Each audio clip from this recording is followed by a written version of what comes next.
Es ist 1996. Der erste Premium-Kompakte betritt die Autobühne. Die Rede ist vom Audi A3, der edle Golf.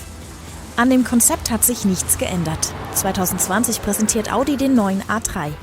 Und dieser wird, welche Überraschung, noch einmal größer.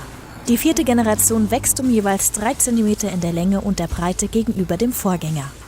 Gut stehen dem neuen Audi A3 auch die 1,5 cm vergrößerten Radhäuser. Bei den Motoren greift Audi auf das Golfregal zurück.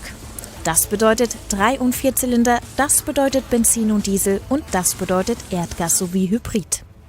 Unter diesem folierten Milchkuh-Design steckt aber der neue S3.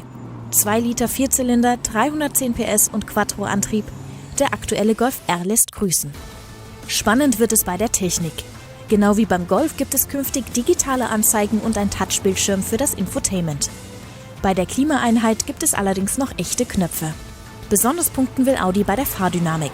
Das neue Fahrwerk soll noch besser auf die jeweilige Fahrsituation reagieren. Die Spreizung zwischen Komfort und Sport ist hier besonders groß.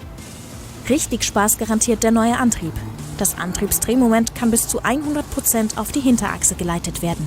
Damit fährt der S3 so heckbetont wie noch nie.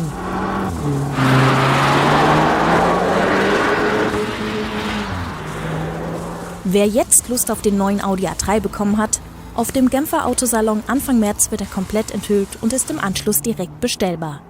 Mit den ersten Autos rechnen wir im Sommer auf der Straße. Preise sind noch nicht bekannt. Wir rechnen mit rund 26.000 € für die Basisversion.